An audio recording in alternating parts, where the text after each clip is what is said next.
Hello, welcome to the real reality of it all. This is episode 5, and I'm Mike. Well, we had a really good episode, uh, the last episode, episode 4, and we left that episode at the point where we had determined that this creation and everything around us is absolutely incredible, that there's no possible way that evolution could have happened and that there had to be an intelligent creator. And we left it at the point where um, would this intelligent creator leave us a guidebook, leave us information about why he created us, what he created all this for, what his plan and purpose was. And there is a guidebook out there. There's one answer to it all. There's nothing else we have. And this guidebook, it confirms our conclusions about evolution. It confirms our conclusions about everything being perfect around us. And this guidebook has been around. It's very simple. And because of stereotypes and previous prejudices, I know that most of you probably won't want to hear this. And I would like to ask you to just be patient.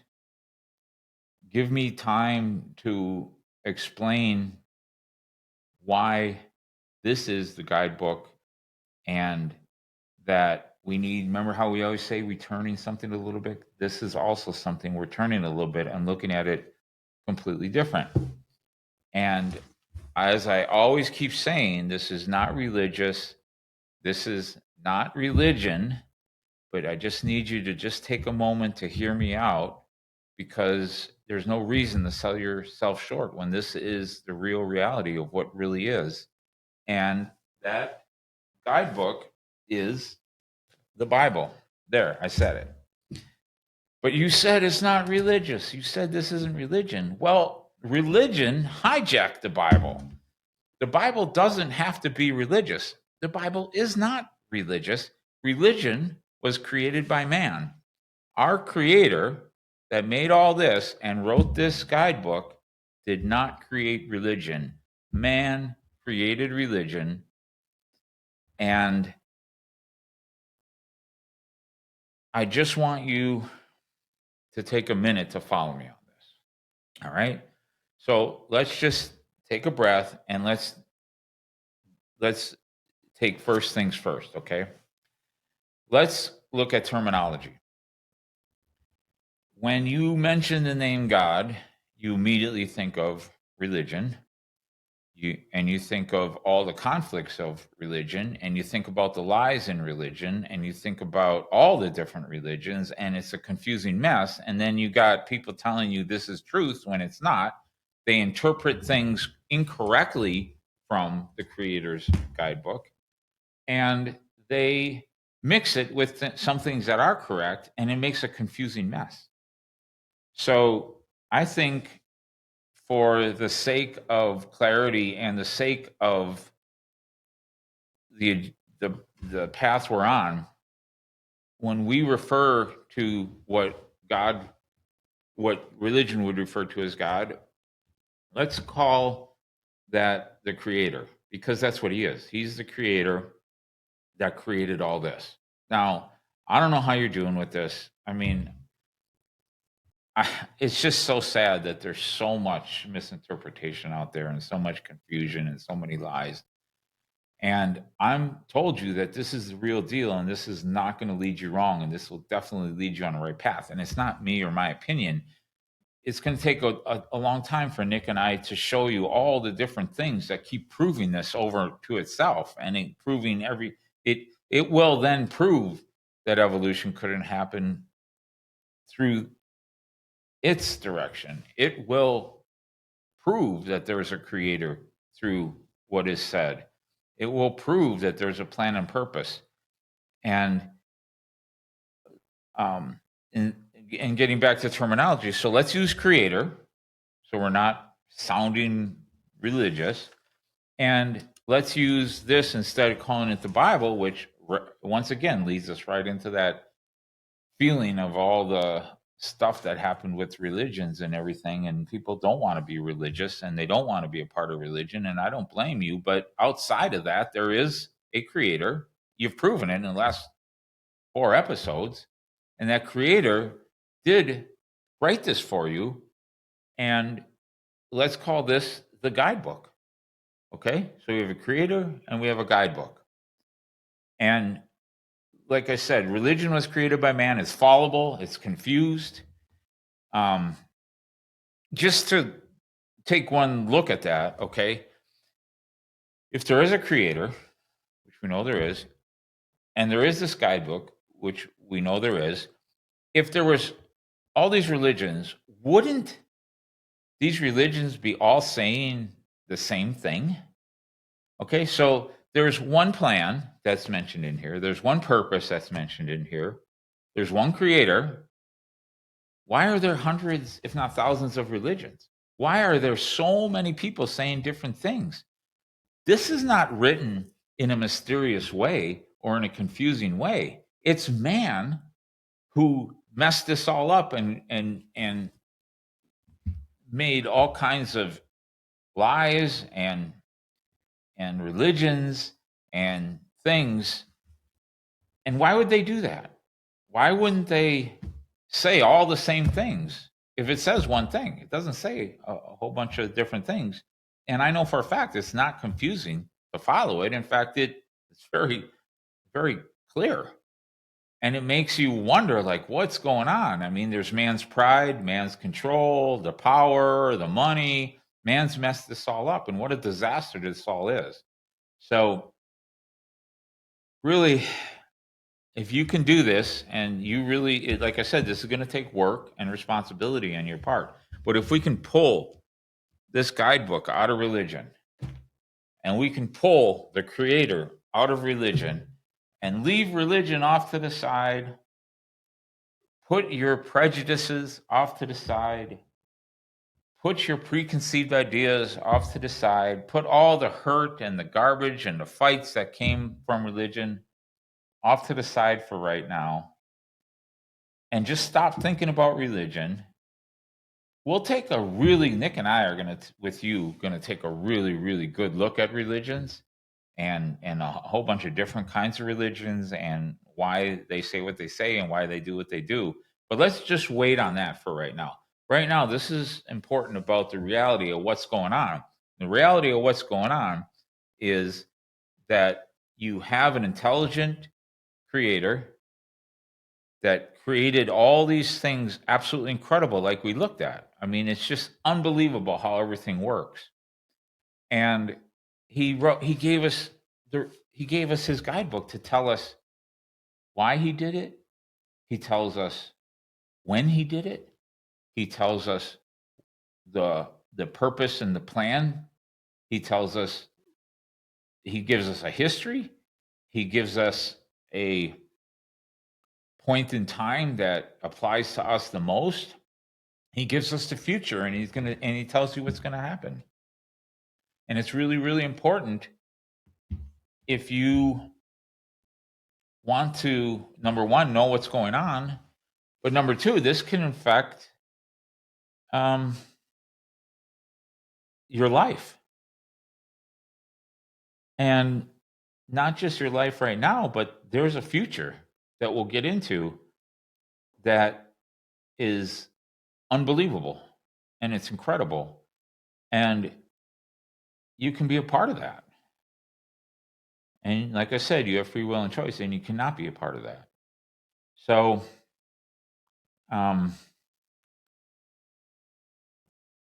just think, just keep in mind the reality that this is really happening, and look at how far we've come by using sound reasoning and logic.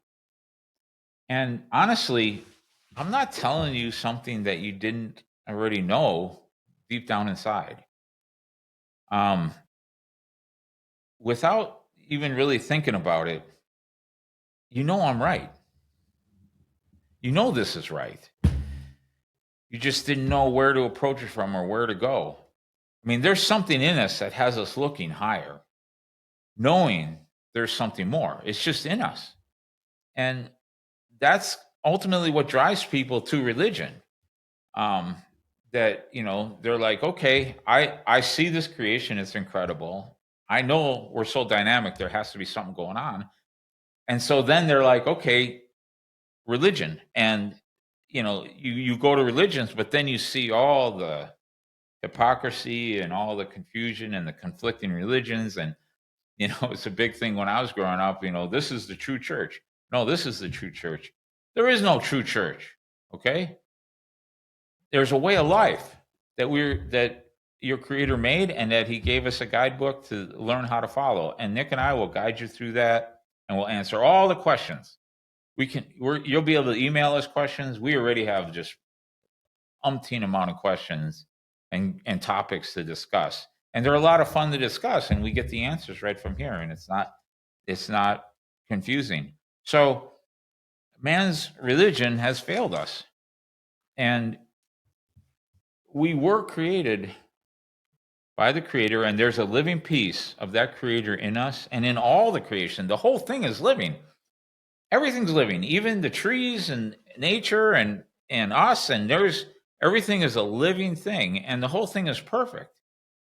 And this creator, to have created all this must be a powerful, incredible, beyond our comprehension, and definitely deserves the awe and reverence and a response to his plan and purpose for this creation. I mean, there's something absolutely incredible going on, and this creator is just absolutely incredible, and it scares me. You're dealing with something very, very powerful, something that's absolutely incredible, but he loves us. And so he wants to take you on this journey. He wants you to know what's going on, and he wants you to make the right decisions, all with free will and choice. You're not forced into this. And those of you that are being so skeptical right now, and those of you that are against this and like, oh man, it's back to the Bible. Well, the reason you feel that way about the Bible is because, first of all, you don't know how to read it. You probably never read it. And if you tried to read it, it was a confusing mess. And if you tried to follow it through your religions, it kind of left you lacking. And um, so you've developed like callousness towards it. And I want you to take that aside. There's a way to read the Bible. It's not hard, but there's just another way to look at it. Remember how we say we're taking things and just turning it a little bit and then looking at it in a different way? That's what we're doing with this guidebook. Is we're going to just take it and twist it and look at it from a different viewpoint. And we've already done that a little bit by saying this is religious, which is probably like a new thought for you.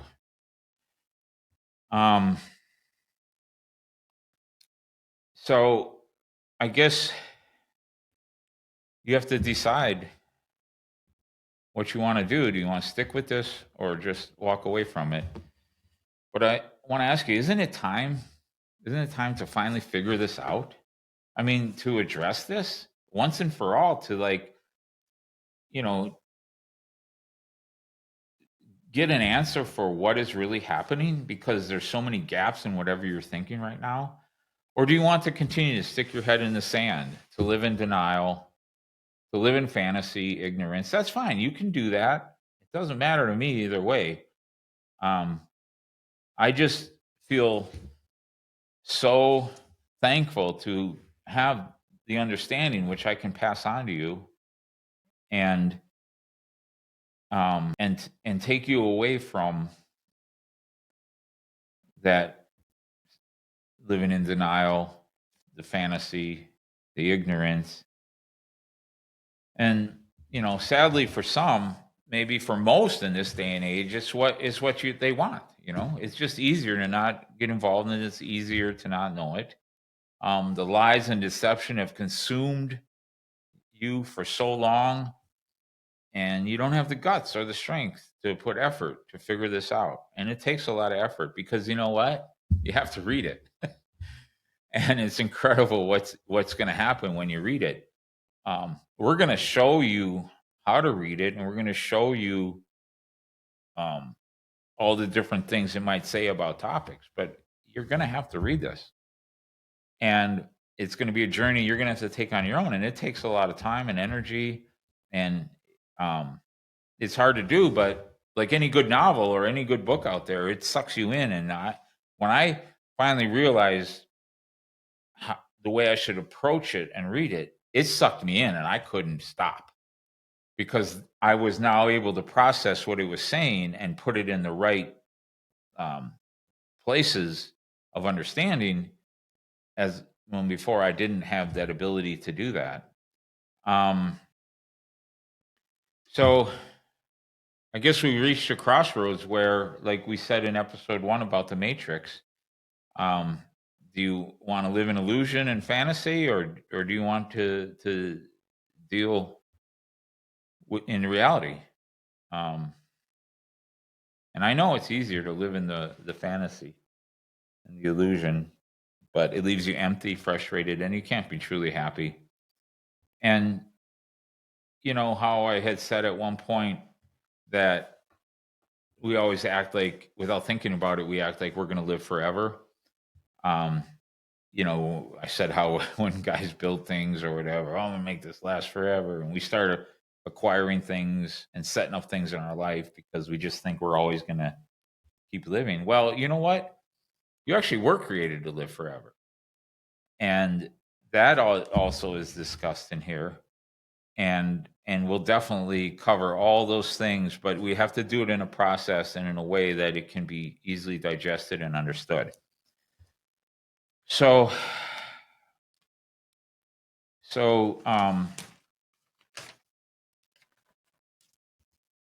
basically, you're in this current physical life, and what this physical life is the proving ground.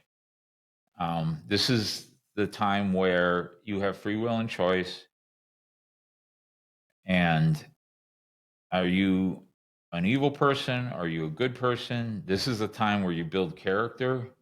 You you define who you are, and you show what's in your heart. And like I said before, this total creation around us and in us is the proof that there's something more. And I just don't want you to have lies and deception and fallible man failing everything around you and take this from you. There is a plan and a purpose, and we'll go more in detail about the character building and the proving ground and what this whole life is about, and why we suffer and struggle, and why we have so many challenges ahead of us. So this is the time to figure it out. It's time to figure out what's going on, put aside the confusion, answer it all once and for all, figure out religion, figure out the Bible. Outside of that, what else is there? I mean, if you were thinking like maybe I was going down the path of aliens, well, actually you're not that far off, because your creator would be considered an alien. And in his dimension, there's a whole lot going on. So, you know, when that show Ancient Aliens on History Channel, you know, I don't watch that much of it, but the little bit I've watched and saw, they're not that far off. They're just saying aliens when really it's all stuff that happened through the creator, or what was going on in his dimensions of before we were created. And so you're not that far off thinking aliens. And so the creator's an alien, and here's the creator's guidebook. But if you solely only want to believe in aliens and not a creator, then the aliens didn't give us anything. They didn't tell us why all this exists, and They didn't leave us anything. This is the only thing we got. When you're going to say, well, wasn't this written only by man, and it's just a whole bunch of stuff by man, just like how fallible the religions are. It's fallible man that wrote this. Well, that's not the case. Man penned this, fallible man wrote this, but was given infallible direction. And your creator explains in here how he used man to write what he wanted to be written through man. So you would say that fallible man wrote infallible scriptures because he directed them to do that. And that'll be shown and proven in here. So our creator, he didn't leave us hanging. I remember the TV show. I don't know how many of you are going to remember this, but when I was younger kid, there was a TV show called The Greatest American Hero. And what basically that TV show was about was somehow this guy gets mailed he gets mailed a superhero uniform. And so he gets this superhero uniform, but he wasn't given the instruction book. The instruction book got lost. So here he puts on this superhero uniform, and he starts to discover, just through trial and error, all these different things he can do. He realizes he can fly, but he doesn't know how to land, and he crashes. Every time he flies a little bit, he rolls and crashes. One episode, he figured out he could make himself invisible. I mean, so there's all these powers and understanding that he has, or all these powers he has, but he wasn't given the instruction book. He doesn't know how to use it. And in the same light, we're created absolutely incredible. We're like superheroes. We're incredible creations, every single one of us. And he didn't leave us hanging. He gave us the instruction book. And it explains it all. It explains how, what, why, who, past, future plan. But you got to know how to read it. And so let's take a minute to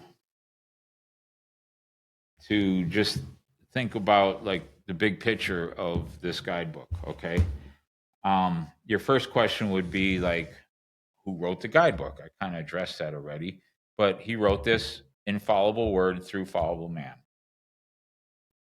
How did he write the guidebook? He through his spirit and through his dreams and visions and his direct interaction with man that'll be shown in here, they wrote this book. And this book was written with like 40 different authors over 1,500 years.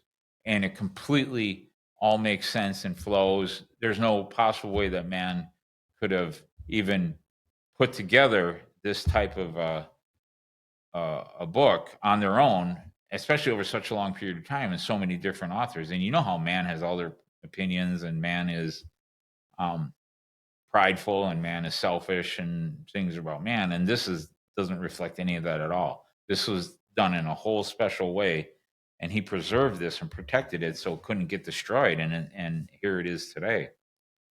One would say, yeah, okay, great, but which one do I use?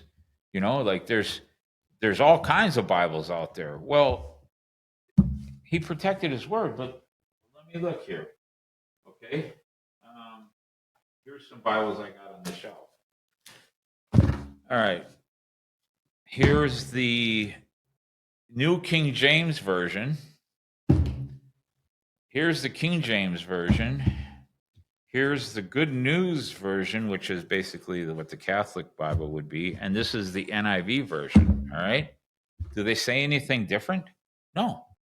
They all say the same thing. We can read, and we'll do this in a second here, but they're all saying the same thing. And any little differences isn't like a big difference that just completely changes what's being said. It's just said in a more descriptive way, the King James version is, translated from 15th century Middle English. So it uses, or it is written in 15th century Middle English. So it has all kinds of hard words, because who's proficient in 15th century Middle English? I'm not, and it's very hard to read. So this makes it a little more confusing. But at the end of the day, they all say the same. They all say the same thing. So there is no like Bible that's completely different. I mean, I'm sure in today's day and age, there's probably attempts to, make their own Bibles. I haven't seen one, but haven't been paying attention. But your creator not only wrote this book and every word in it, he protected it. He protected that we couldn't change this, and he put it together through man, and he protected it, and it can't be altered, it can't be touched. And there's a warning in here. Let's look at it right now. It says right here, I warn everyone who hears the words of the prophecy of this scroll. If anyone adds anything to them, God will add to that person the plagues described in this scroll. And if anyone takes words away from this scroll of prophecy, God will take away from that person any share in the tree of life and in the holy city, which are described in this scroll. And we will discuss, what these future events are, but you can see that this is a severe warning, and that he's protected his word and no one can add to it or take away. So if you think about it, if the creator could create all this, and we're talking about us, the creation, all the things in the ocean, and the stars, and the planets, and the whole outer space and the solar system, and he holds it all together. Like we have these orbits we talked about, that huge distance that we discussed, and it doesn't even miss it by a second. If he's able to do all that, he definitely could write us the guidebook and protect it from us, and protect it from people destroying it. And that's what we have today. This book is so unusual because it survived time. There's something special about it. People know that. It can't be changed. It can't be destroyed. And that's what we have. Okay. So how I was saying that there's a lot of versions of the Bible, which can be confusing in itself. And then you hear people say that they conflict, or they don't say the same things, or you don't know which one to trust. Well, they basically, your general Bibles that are out there will all say the same thing, like I said, and they just might sound a little different. But just to give you an example, the best version to use is what they call the NIV. The King James has a lot of confusion because it's, like I said, it's written in Old English. And in fact, was the basis for a lot of religions. And there's many religions out there that say you can only use the King James, but it doesn't make any sense. So basically, the Bible was written in Hebrew and Greek. And the translation from Hebrew and Greek to English, I think it only occurred in like the 14 or 1500s when they did translate the King James version. And that made it incredible because it was probably the first time that English speaking people could read the Bible. And it was a good translation. They, did the best they could, and they really worked hard and not making any errors, because in translation sometimes things don't match up. They work their way through it. So then here we are today, and we have what we call the NIV, and they did the same thing. They went back to the original translation. They went back to the Hebrew and the Greek, and then they wanted to translate it into a more modern English that we could read. And what happened was before the NIV came out, a lot of religions used the King James, and what the preacher did for the most part of his preaching was just basically translating Old English to modern day words, and that's what he was doing. So he would, read something from the Bible, and then he would explain it in a way that we could understand. But what happened was there was a lot of misinterpretations just in that. And that allowed religions to make up doctrines of their own based on a faulty interpretation from Old English to English. And lies were interjected into religions in that way. And it also made the preacher look like he knew what he was doing because he was basically translating for you instead of focusing more on the points and how to apply those to our lives. He was just, being a translator. So because of the confusion and the deceptions that could be introduced, there are some religions out there today that say only use the King James, which doesn't make any sense because it all got translated off of the original texts that were Hebrew for the Old Testament, and the New Testament was Greek, more or less. And this NIV version, which is our modern day English, is completely reliable. Any little tiny errors that they might make a big deal about, it doesn't even apply. Like you don't even notice it, and it doesn't change anything, the context of anything that's really being said. It's just like little technical issues. It's just nothing. So the NIV is a reliable translation, and it makes it easy to read. And so now you can focus on the concepts and not have to worry about the words. And then you have the Good News translation. There's a lot out there, and I don't have them all with me. This is the Good News translation, and they translated things once again in an easier form of English, and they, just the way they translated it.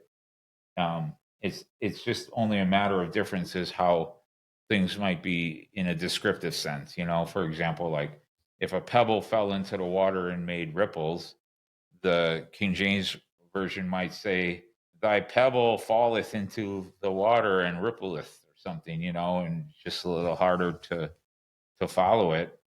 And then like the Good News version might be like, this pebble traveled a great distance and fell into the water, and then it caused ripples that went all the way across the pond. It just gets more descriptive. Same point. But the NIV is very direct and not too descriptive, and it's gotten rid of all the hard words in Old English. But they all say the same thing, and I'll give you an example. Remember how we had the question?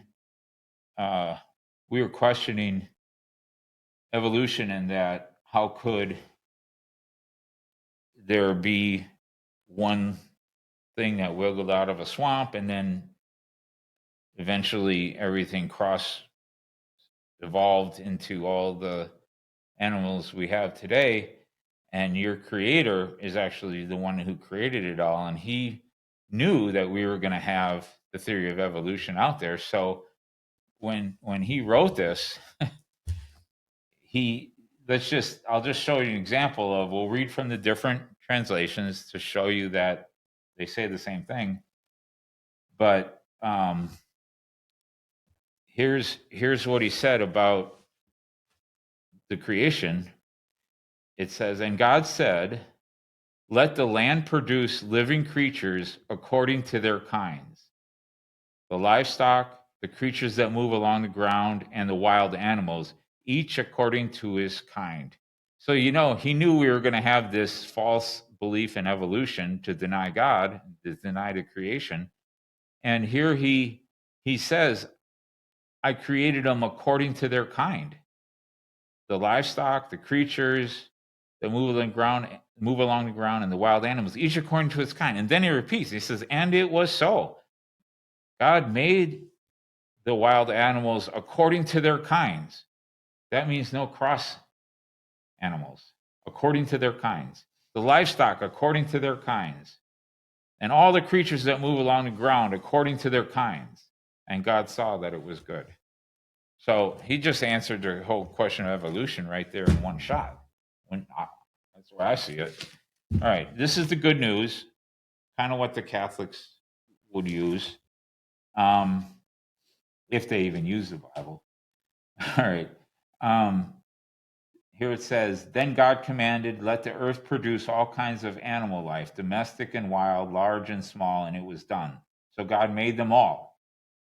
He made them all, and he was pleased with what he saw. All right. So a little shortened version, direct to the point. Here's the King James Version. And God said, let the earth bring forth the living creature after his kind, cattle and creeping thing and beast of the earth after his kind. And it was so. And God made the beasts of the earth after his kind, and cattle after their kind, and everything that creepeth upon the earth after his kind. And God saw that it was good. Okay, see, it all says the same thing, right? And then here's the New King James. So what the New King James is, because it was hard to read King James because of being Old English, they made a New King James, which cleaned it up a little bit, and it basically says the same thing here. Then God said, let the earth bring forth the living creature according to its kind, cattle and creeping thing and beast of the earth, each according to his kind, and it was so. And God made the beasts of the earth according to its kind, cattle according to its kind, and everything that creeps on the earth according to its kind. And God saw that it was good. So I just read you, okay, New King James, good news. And now this is the NIV, and that's the one that I recommend because it is so straightforward and down to earth, and it's totally can be 100% trusted. And it's protected word. And this is the NIV, New International Version. All right. You probably, I don't know, like I said, who's listening, where you're at. You probably don't even know the first thing about the Bible and these translations. So don't even worry about all those other translations I mentioned. Go with the NIV. They all say the same thing, just a little more confusing on the interpretation. So go with what is modern day English. They worked really hard on this interpretation. It's perfect. It's exactly what works to explain what's going on. And then I just showed you that, okay, we had the question about evolution. Boom. Look how quick and easy that answer was.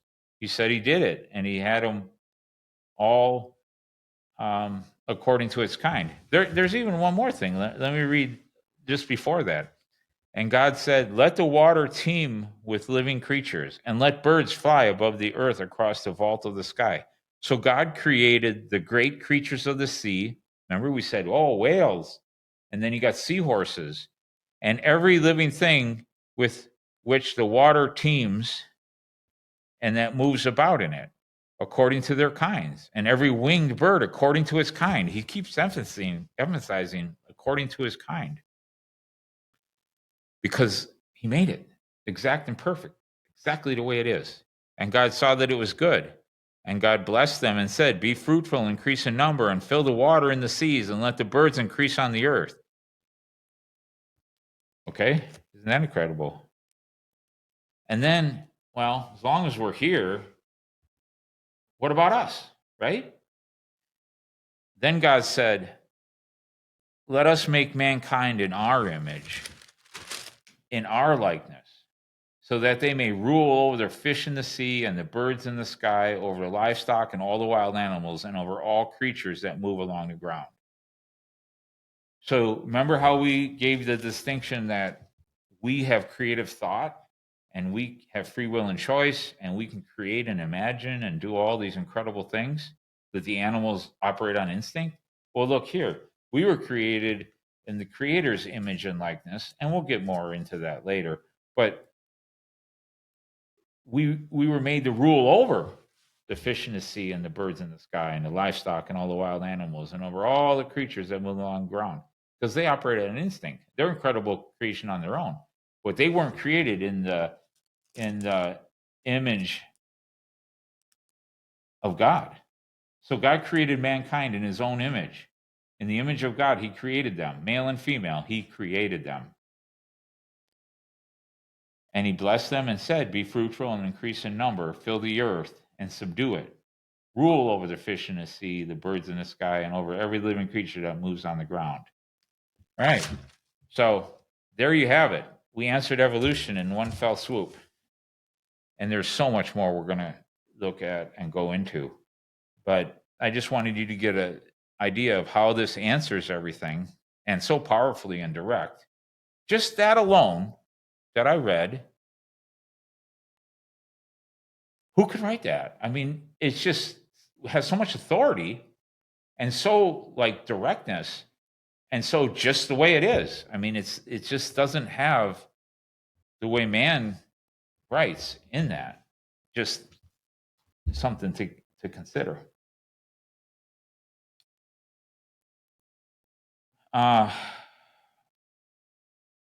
So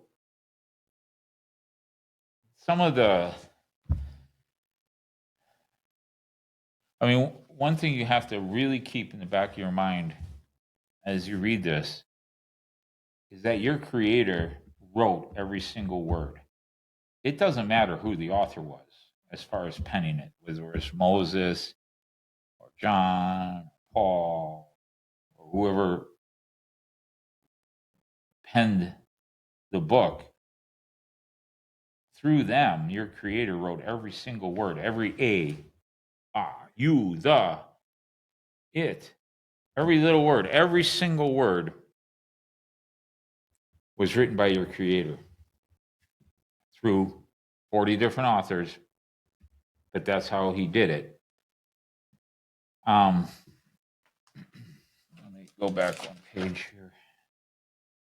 So, how do you read the Bible?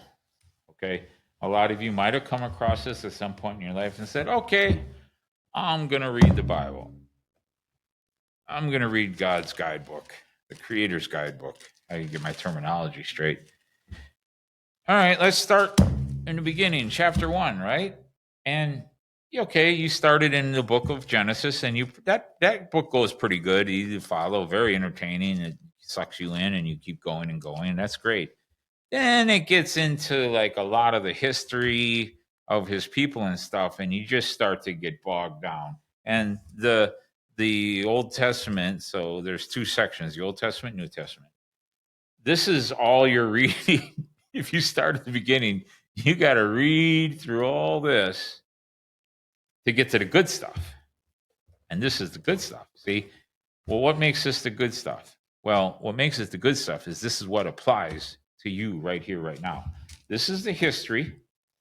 This is the creation. And this is what applied to man through the process of showing, for the creator to show who he was. And he designated, like I said, we'll go through this a little more clearly, but I'm just giving you the background. This was how he created everything. And this was people that he chose a certain people to be his people, to be an example that he is the creator. And this is all that they went through in a process.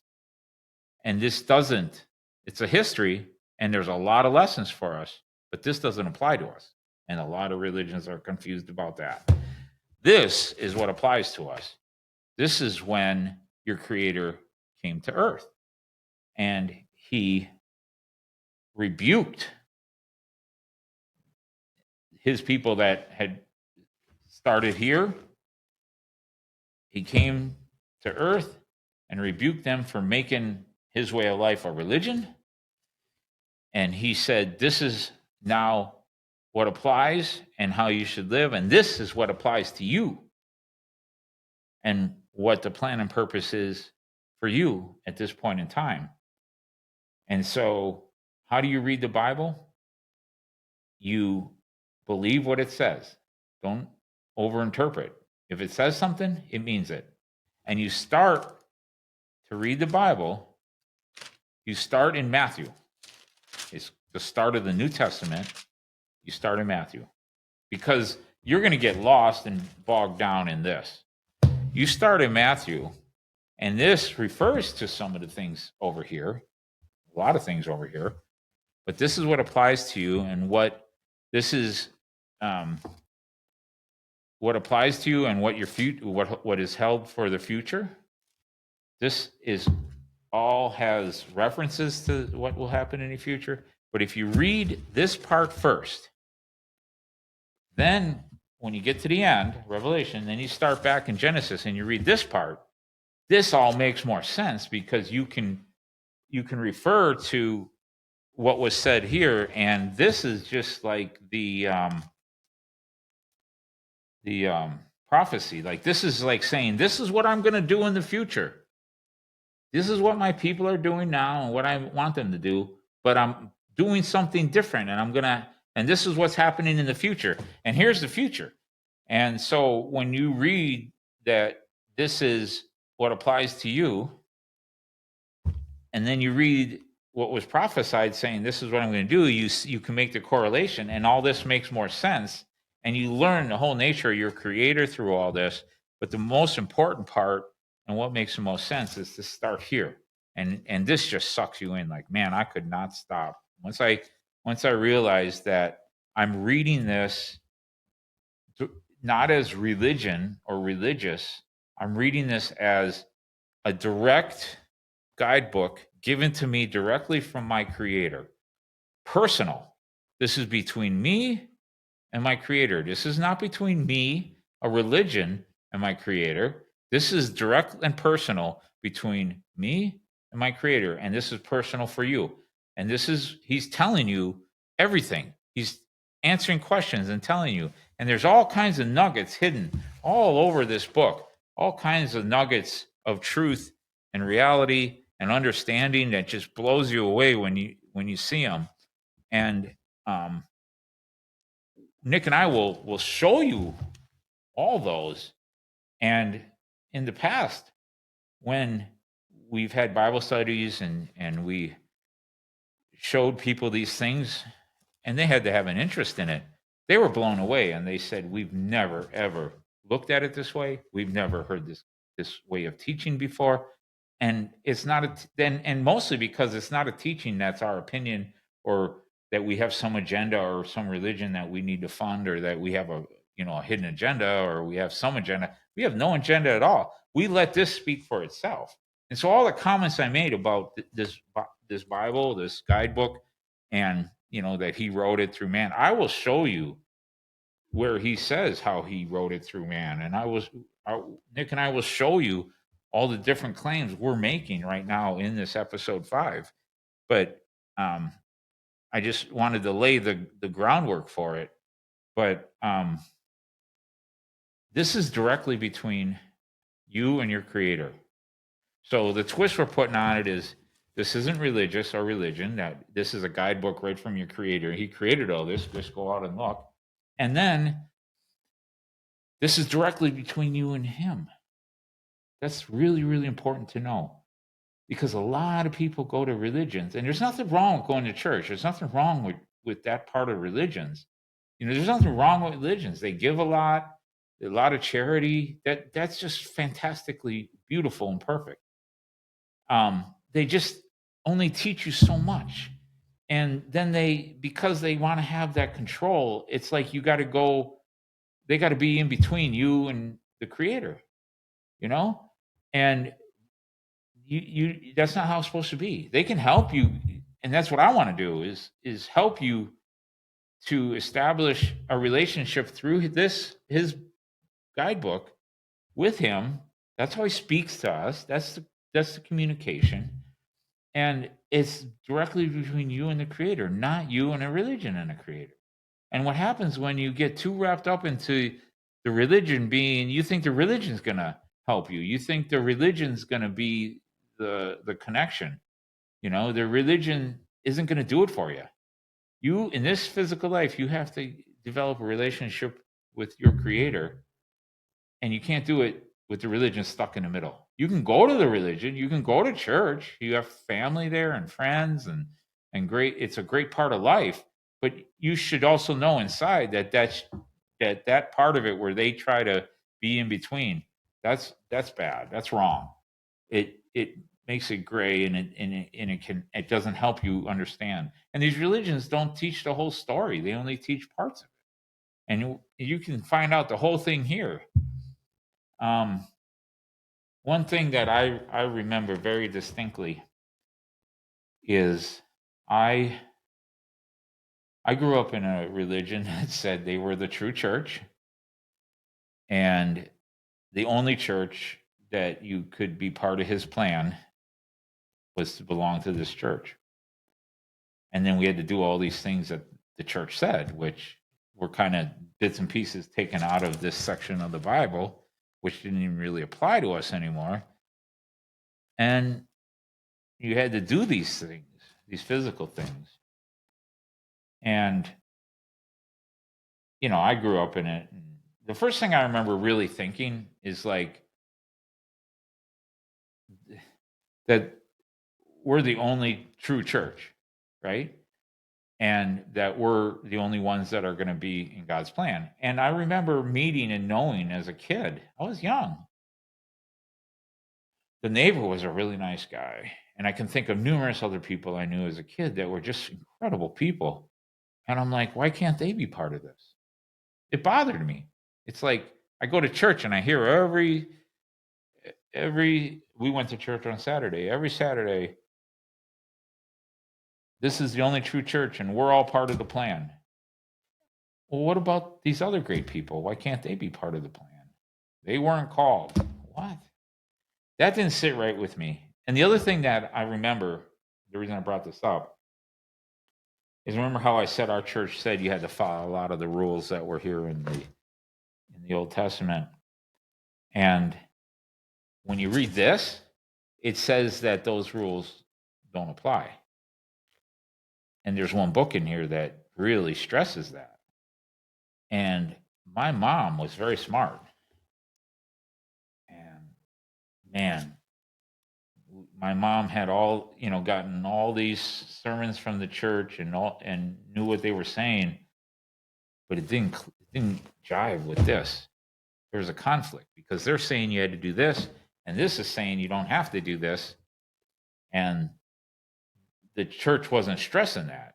Doing this doesn't matter that you did it, but it said you had to do it and made you feel like that only those that did this in our church were the ones that were going to be with the Creator and His plan. And so I remember seeing my mom sitting on the couch day after day, night after night, in the book of Galatians, in that book that describes that this didn't apply anymore. And she had that all marked up and all written up and just studying and studying, looking at it. It didn't click with her. It didn't make sense. And that's what religion does, why can't it just follow the simple, just the simple truth, revelation, the simple reality, the simple words that are in here, and they have to confuse it all only because they need to be a religion. And my mom got it. I mean, she never said nothing about it, but I could tell that she was figuring it out. Well, funny thing was, after she passed away and years went by, that church actually changed its doctrine and realized the mistake they had made, and they changed. And they said, well, we were wrong. This is what it says, and we don't have to do this. And about 2/3 of the church couldn't, it all fell apart. 2/3 just said, no way. They started their own religion, still keeping the same thing. And then probably a third of the members of that church actually made the transition to understanding. But why all that? It's all said so simple. And so it's a responsibility. It's between you and your Creator to understand this. Okay. So that's one of the downsides of religions. But the best thing is stay in the religions you're in, be a part of that, but just know on the inside and know for yourself that religion is not supposed to be between you and your Creator. This is your guidebook for you and the Creator.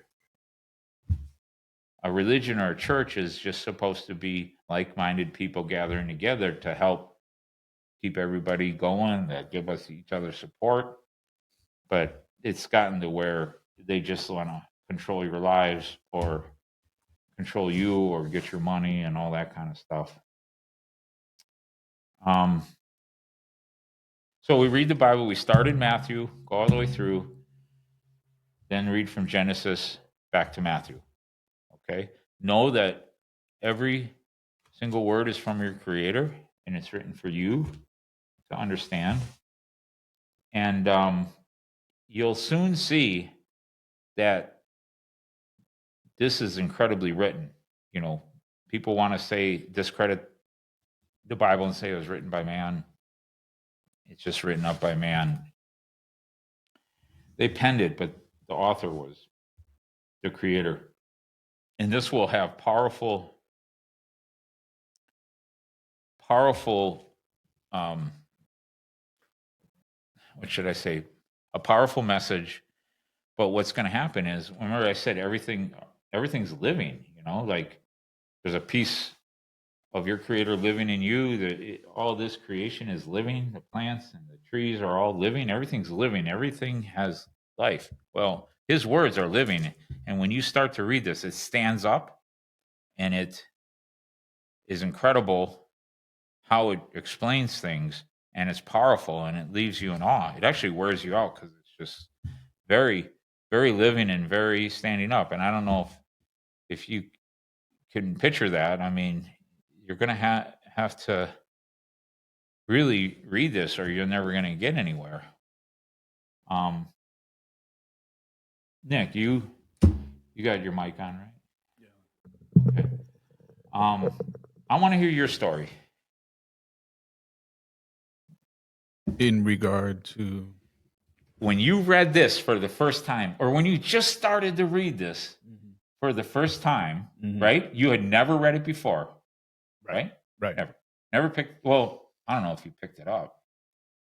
The only thing that I ever really read was Revelation, because my mom seemed to be interested in Revelation for some reason. But you know, and then the other exposure I had was if I was taken to church on a Sunday, Catholic church. Okay. And what they do there is they just will read a small section. Right. All right. Now, so then so at one point in your life, you did pick this up and decided, I'm going to seriously read this. Yep. Okay. Tell us how you felt. Hey, be the one that explains it, what they're going to go through and what they're going to feel. Okay. So how did it go? I remember when I did decide to give it a good, you know, a good college try at understanding. What first stood out to me was, okay, where did you start? I did start in the Gospels in Matthew. In Matthew, yeah. Okay. Yeah. And what stood out to me was the feeling of, like, I remember a feeling of, why hadn't I done this sooner? You know, why hadn't I but, you know, and I guess whatever reasons, it just didn't happen. But I was like, I wish I had, first of all. I remember feeling that way. And as I went further, as you know, like you say, you know, you want to start in the New Testament in Matthew, go straight through to Revelation, and then start in Genesis after you finish Revelation, and then get all the way through back to Matthew. What I found was really profound was the way it's written. To me, it's clear. It was clear, like, that there's no way you know, like, human being, a man, whatever you want to go, can say the things that are in there the way they're said. You know, write down those things, and so that stood out to me. And then the other thing is, and you really have to read this to understand what's meant by this I'm about to say, is it speaks to you. Like, you know, it does take on, like, a living, you know, something like it's a living, breathing, like I don't want to say organism, but it's just there's something it gave me that was like really it a feeling, Mike. You know, a feeling like I never had before reading any, whatever it might have been, comic books that I like to read or novels by anyone. And I read some good stuff, I thought, you know, in school and college, like, and I liked what I read, but reading through scripture was a whole different thing. It was like amazing to me. I don't know how else to explain it. It really like made me feel like I wanted to read more and more and understand more. And the more I did read, the more I realized like things like you said were 40 different authors and they all follow the same track. Like, and not only they follow the same track, but it meshes together. There's no contradictions, which is amazing when you think about it. And the more you like when you start doing this and you start realizing it's 40 different authors and it all sounds like it came from only one author. It's pretty, amazing. You know, I don't know if that's what you were Well, hoping to ask, like, hoping to hear, like, or thinking, like, no, I just wanted you. Look, you went into this just Mhm. like hopefully others are gonna now take a look at this, Mhm. and like I said, we're gonna help you along. Like we'll get you set up with the Bibles and all that stuff. We'll go over all that next. But Yeah, everybody that might how be interested. how far did you get? You started in Matthew. How far did you get when you made the comment, "Who could write something like this?"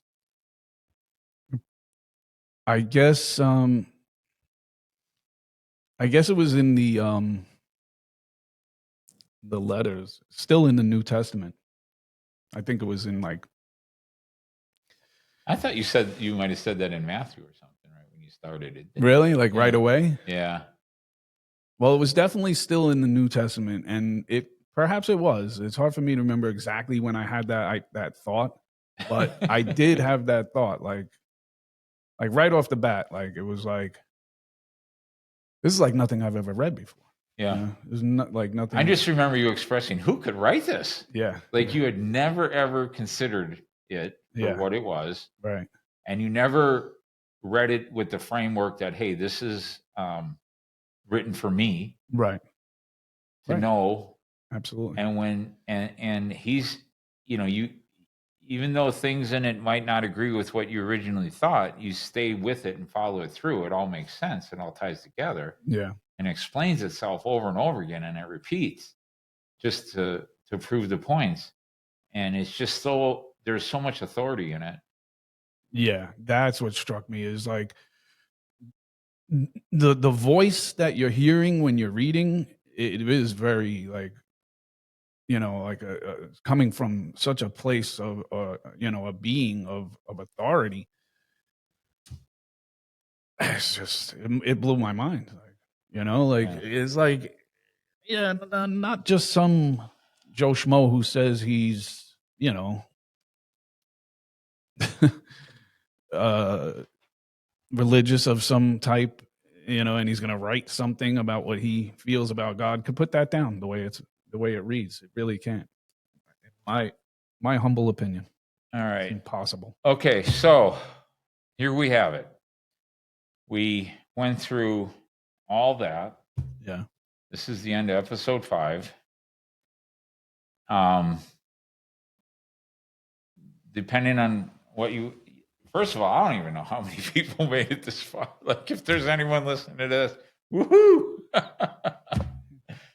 um, but we came a long way, I think. And this is the biggest hurdle you could have in the reality of it all and in really knowing what's going on.